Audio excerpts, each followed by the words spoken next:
Buenas tardes a todas y a todos. Espero que estén despiertos para escuchar esta interesantísima mesa de disidencia. Entonces quería, antes de que partieran los expositores, decir unas palabras muy breves. Voy a tratar de no expandirme. Y creo que es importante partir desde el concepto de sexualidad, entendida, ¿no es cierto?, como esta dimensión tan entretenida y tan amplia que nos pertenece a todos y a todas durante todo el ciclo de vida, y que por ser precisamente tan amplia y tan importante, obviamente no se quedó fuera del proyecto social, económico, político en el que vivimos actualmente. Como no se quedó fuera, está altamente normalizada. Y es importante recordar que está normalizada porque fue construida así.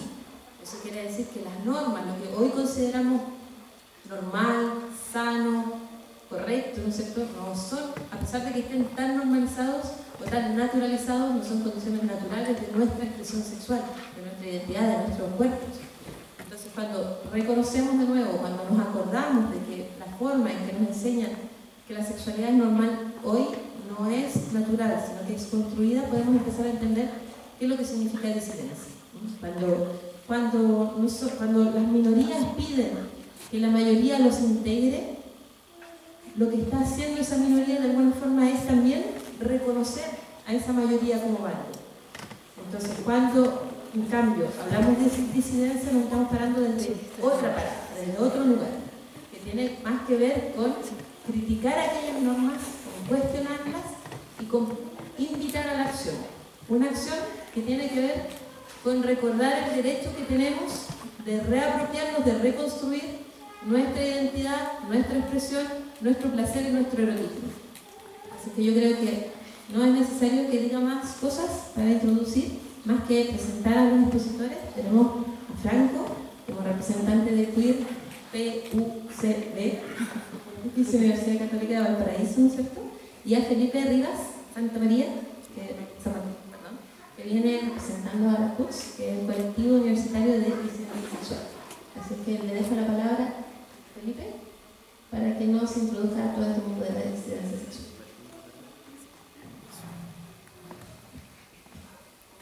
Yo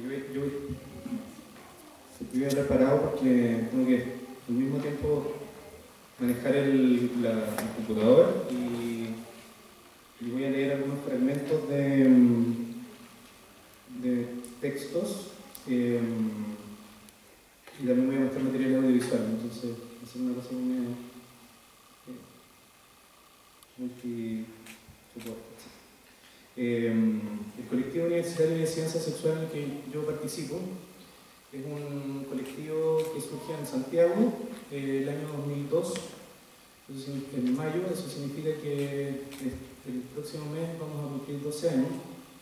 Es un colectivo que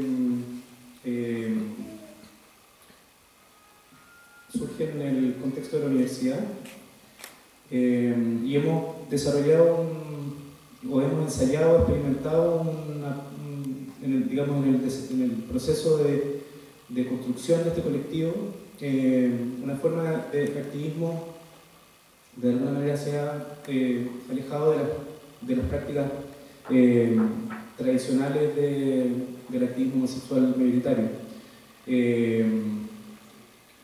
ocupando el emplazamiento táctico del concepto de disidencia sexual como plataforma de activación política, crítica, estética en el contexto chileno.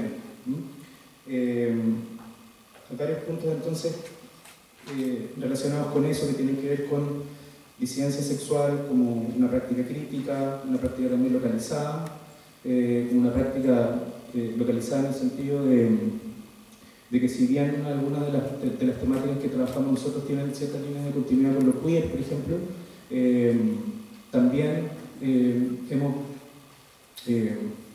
planteado un proceso de toma de distancia con respecto a una sospecha respecto a estas mismas circulaciones de saberes norte-sur y los efectos, obviamente, como colonizadores que eso tiene, ¿no?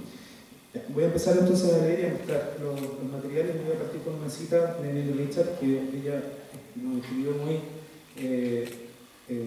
solidariamente en el libro por un feminismo sin mujeres, en el posfacio del libro Por un feminismo sin mujeres, donde además de leer los textos de ese libro, que está muy bueno, me dio así como modestia aparte, hace algunas lecturas sobre nosotros. Cita: no existe certeza respecto del futuro de la CUTS. No hay cómo adivinar con qué fuerzas de transformación político-sexual sus integrantes traducirán o no a, comillas, realidad sus impulsos antinormativos de cuestionamiento de la lógica de las identidades dominantes. No importa que no sepamos bien cuáles son las continuidades o las interrupciones, las segmentaciones, las concentraciones, las dispersiones con las que la CUTS va a seguir conjugando la multiplicidad diagramática. Casi importa más la equivocidad de sus deseos por su difusa capacidad de irradiación que el destino operatorio de un funcionamiento garantizado en el tiempo y en el espacio. A medida de cómo entra y sale de los territorios, la CUTS remueve las capas más solidificadas de la reivindicación homosexual y desordena el mapa familiar de las identificaciones conocidas, sin temerles a la imprecisión, el desacierto y la exageración que conllevan sus impulsos más transgresores. Quiero destacar de esta cita sobre todo un poco el final, que es la posibilidad del error, del desacierto, como un fundamento legítimo de la política también, y la posibilidad del riesgo y el error y el desacierto como una práctica política afirmativa y productiva. El siguiente texto es un híbrido entre una fragmentación textual programada y un manifiesto colectivo que tiene como objetivo entregar algunas reflexiones sobre la emergencia de una política de disidencia sexual chilena. Los siguientes párrafos establecen un posicionamiento situado desde CUTS, Colectivo Universitario de Disidencia Sexual, en el actual paisaje de tensión post-transicional chileno. La disidencia sexual implica una apuesta crítica a las políticas que gobiernan nuestros cuerpos, subjetividades y todas las representaciones que se improntan sobre ellos. Por esto mismo, la disidencia sexual va más allá de la visibilización de las problemáticas que inscriben a ciertos cuerpos como minoritarios o excluidos. Pretende interrumpir las lógicas de representación hetero y o homonormativas, a diferencia de las prácticas de la diversidad sexual que se conforman con una comunicación vertical con el Estado. El concepto de disidencia sexual, elaborado por la CUTS, Colectivo Universitario de Disidencia Sexual, ha adquirido en los últimos años el estatus de una denominación política y crítica en el discurso de una serie de grupos de activismo chileno, llegando a conformar una escena local de características singulares, donde se vinculan provocativamente la controversia de la acción política,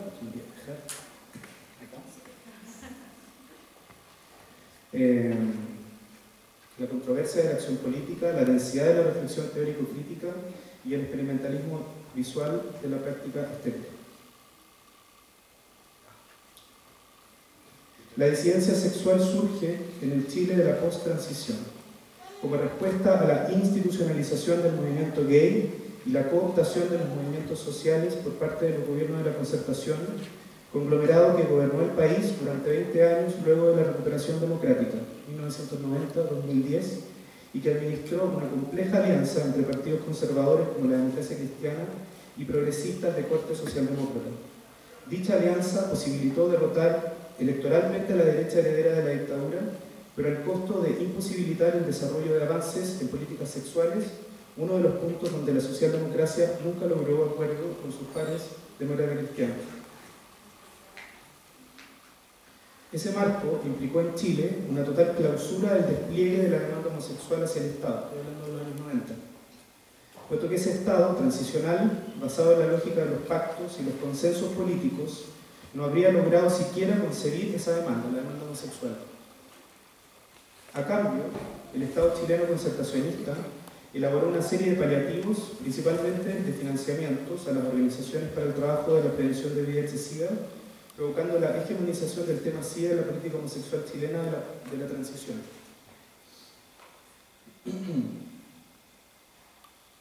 Debido a la necesidad de esos recursos para la supervivencia de las organizaciones, principalmente. A ese fenómeno de la política homosexual chilena hemos denominado desde el colectivo homosexualidad de Estado. Esto es un movimiento que, en primer lugar, depende del Estado para su funcionamiento, que aspira a un modelo internacionalista de la política gay hacia el Estado, pero que, dado el contexto local, no logró nunca articular el momento antagónico con el Estado. Homosexualidad de Estado es así un concepto que incorpora dentro de sí mismo el estigma y su clausura. Nos referimos principalmente al hecho de que el movimiento homosexual, que es un movimiento que surge, se condensa o se articula a principios de la década de los 90, más o menos el móvil histórico que se denomina el año 91, durante toda la década de los 90 logra alcanzar apenas la despenalización de la sodomía en el año 99, así digamos, ese es el logro del movimiento homosexual. Estamos hablando de la despenalización de la sodomía en el año 99, que es, digamos, una política decimonónica. La despenalización de la sodomía es una cuestión absolutamente extemporánea, de alguna manera, pensando, digamos, en una política homosexual del siglo XX, ¿no?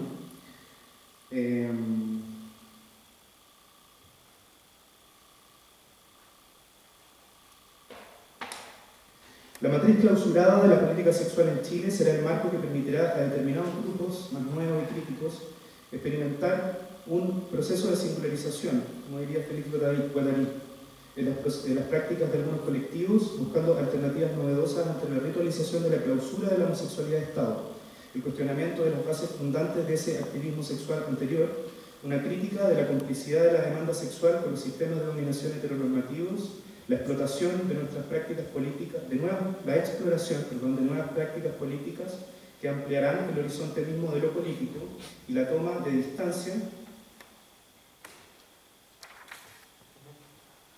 con la política de la identidad. Todo ello bajo el emplazamiento estratégico del sintagma disidencia sexual.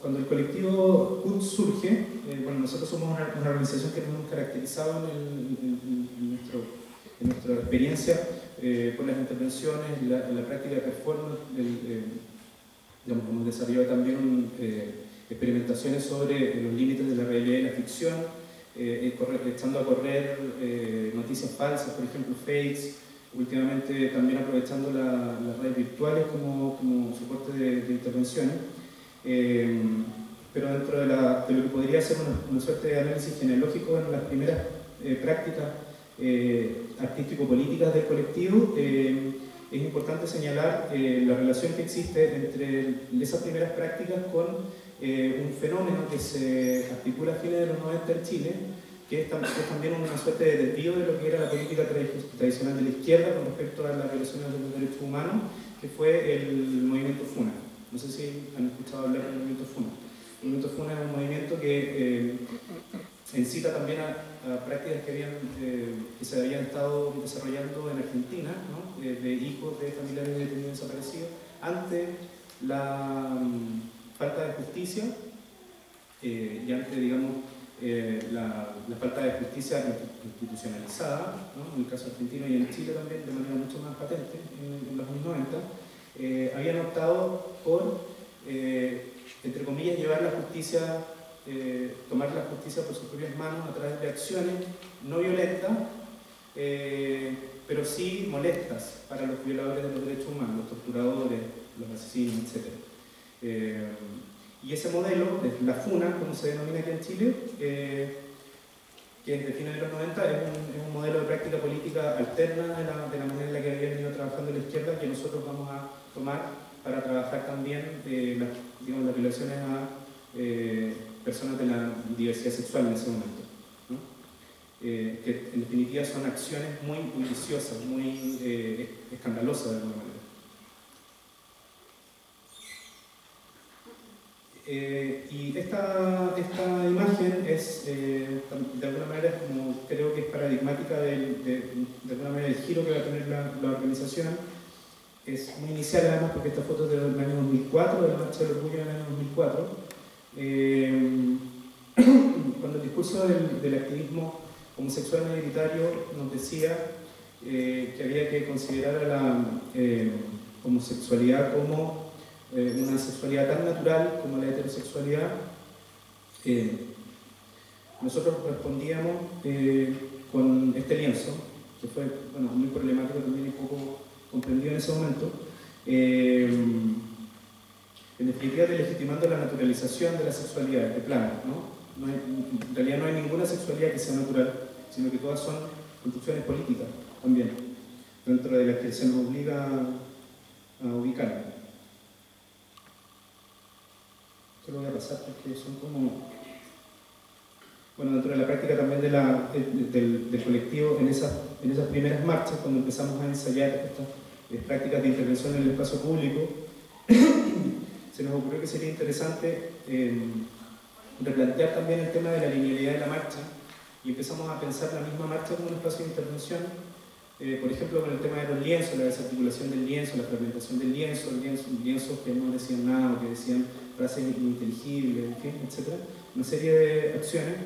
Y también la salida de la linealidad de la marcha, como salirnos del recorrido trazado, ocupar otros espacios, y eso fue una cuestión espontánea, porque las primeras salidas de marcha nosotros éramos un colectivo universitario, entonces las primeras, la marcha en Santiago corre por la Alameda, nosotros nos salíamos de la marcha y íbamos al frontis de la Católica, por ejemplo, a hacer una especie como de mini intervención, al frontis del Cerro Santa Lucía, donde está ese mosaico de Gabriela Mistral, etc.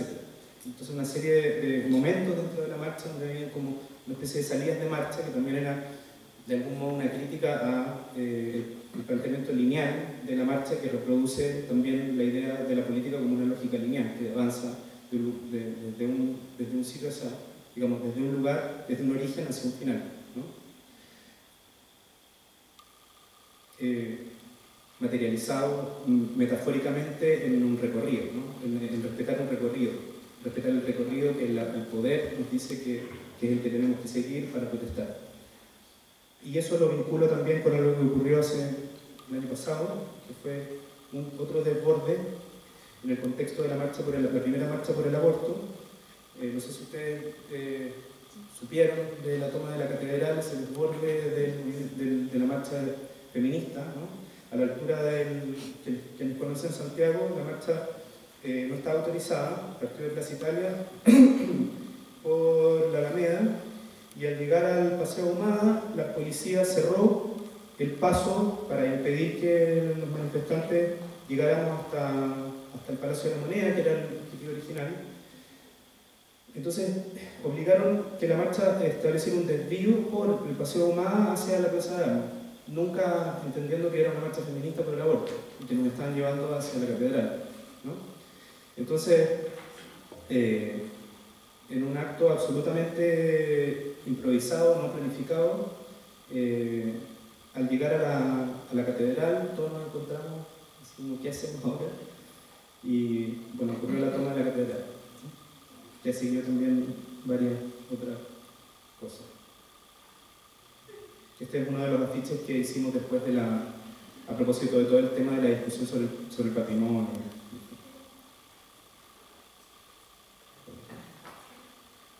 Cuando ellos dicen diversidad, nosotros insistimos en decir disidencia. En su nomenclatura, disidencia sexual denota una toma de distancia con respecto a las prácticas y estrategias de los movimientos homosexuales más tradicionales, especialmente en cuanto al uso excesivo de la identidad sexual como forma de justificación movilizante, proyectando un alejamiento posidentitario de los significantes que hasta ahora habían dado sentido a la política sexual, tales como minorías sexuales, orgullo gay y liberación homosexual. Lo importante ya no será la identidad desde la cual uno actúa políticamente, sino el posicionamiento típico, desde donde se genera la acción. Cuando anunciamos la disidencia sexual en Chile, nos referimos a una posición de singularidad. Disidencia sexual nos sitúa a una distancia radical y crítica de otras formas de la política sexual tradicional. Diversidad remite a una semántica inocua y multiculturalista de la tolerancia, cómplice del mercado neoliberal. En el sistema de producción postfordista en el que vivimos hoy, se valorizarán precisamente las diferencias y las especificidades del gusto, como posibilidades de diversificación de los nichos de mercado, en contraste con la producción estandarizada del fordismo clásico, que impuso la heterosexualidad como norma. La producción fordista, digamos, el modelo de producción económico fordista era ese de la fábrica, donde todos los productos eran iguales, ¿no? Y es el suburbio norteamericano, de posguerra, la idea como de, no sé, Desperate Housewives, una cosa así. O sea, todas las casas iguales, todos los productos iguales, etc. La lógica post-fordista lo que aprovecha precisamente es la diversificación. O sea, 15 variedades distintas de Coca-Cola, 20 variedades distintas de yogur, todas pensadas como en diferentes consumidores, ¿no? La diversidad es lo que prima hoy día en el modelo económico. Y eso hace que los discursos de la diversidad sean complejos, pensados precisamente desde la constatación de que el modelo privilegia la diversidad. El mercado gay no es un ejemplo de apertura, sino el efecto predecible de esa necesidad de diversificación de nichos aplicada a las subjetividades sexuales. El modelo económico no reprime la diversidad, sino que la promueve. Disidencia sexual denota una resistencia constante al sistema sexual imperante, a su hegemonía económica y su lógica postcolonial. Aun cuando la disidencia sexual muestra algunas coincidencias con ciertos postulados de la teoría y la política queer, nosotros rechazamos el término queer como una palabra que otorgue un sentido absoluto a las prácticas críticas en el espacio local de América Latina. Nosotros no asumimos el término queer como estrategia de autorrepresentación identitaria en América Latina, porque el enunciarla en nuestras geografías culturales, esa palabra pierde su carga política y contestataria. En segundo término, porque situar las prácticas sexodisidentes chilenas bajo la nomenclatura de lo queer ignora las genealogías diferenciales de los procesos locales que no han seguido los mismos recorridos políticos, estéticos o reflexivos de las políticas y teorías norteamericanas. Pero al mismo tiempo, queremos comprometernos críticamente con las políticas queer porque en esas ideas podemos prever un cambio en la representación de los cuerpos subalternos. Somos los hijos bastardos de la post-transición democrática chilena, nacidos en respuesta a la institucionalización de la política gay y la cooptación de los movimientos sociales por parte del Estado. Disidencia sexual desafía la idea de un poder subversivo concedida a una identidad determinada, ya sea lesbiana, gay, queer, homosexual, marimacho, cyborg, travesti, mestizo, intersexual, transgénero, drag, mama drag, etc.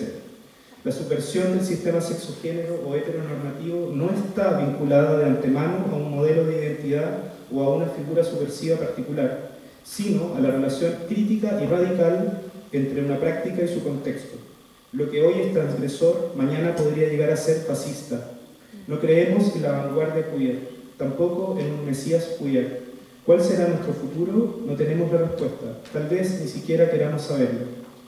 Somos disidentes sexuales que trabajamos en el fragmento y rechazamos la idea de totalidad.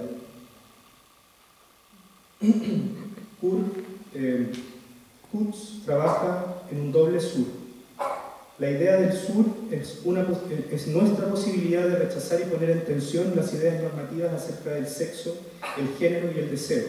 Se tratarán de evaluar las posibilidades de transformación que nos ofrece una geopolítica de las sexualidades donde la referencia a un sur no está basada en la mera pertenencia identitaria y esencialista de un sujeto al territorio latinoamericano, sino en la tensión que puede provocar ese sur frente al discurso hegemónico postcolonial expresado en el afán internacionalista de lo queer, que ha intentado codificar todas las disidencias sexuales, incluidas las situadas en América Latina, bajo paradigmas de lectura producidos en los centros metropolitanos del arte y del saber. Hacerse rubia no es difícil, lo difícil es dejar de ser negra. Esa frase es parte de un texto que nosotros leímos en una intervención, una acción que también se hizo en el año 2010 en la Marcha del Orgullo, que se llama Rubias por el Bicentenario, y que, si quieren, puedo mostrar un pedacito del video. Pero solo un pedacito, porque no tenemos mucho tiempo. No,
Dentro de las transformaciones que la disidencia sexual desarrollará en la política sexual se encuentran la profundización del análisis de la situación entre poder y sexualidad, desplazando la lucha contra la homofobia y la discriminación hacia una resistencia activa contra un régimen de poder heteronormativo. La noción de un sistema heteronormativo justificará en la disidencia sexual el rechazo de las formas políticas del integracionismo homosexual que aspiran a incluir la diversidad sexual en el sistema sin cuestionar sus bases heterosexistas, junto con la crítica de los estereotipos victimizantes propios de la denuncia antidiscriminatoria. En su reemplazo se experimentarán vocabularios desdramatizados, paródicos, que presentan alternativas al peligro de naturalización del estereotipo de la víctima, tales como los ejercicios ficcionales herederos del situacionismo, el net art, la guerrilla de las comunicaciones. En esa línea se encuentra la producción de fakes, noticias o información falsa,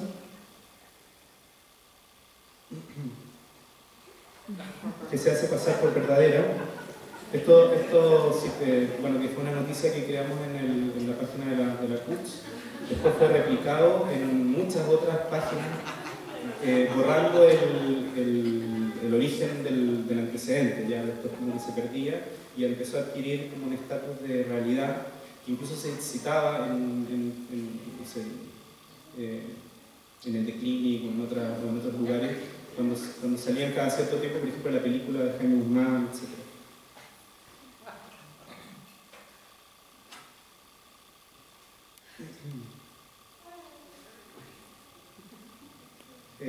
O de acciones y performances que intentan cuestionar los discursos hegemónicos sobre la sexualidad a partir de la alteración e interrupción de los sentidos comunes y sus repartos sensibles, interrupciones a aquellos repartos sensibles que otorgan a cada quien su lugar, naturalizando la violencia y las jerarquías de poder.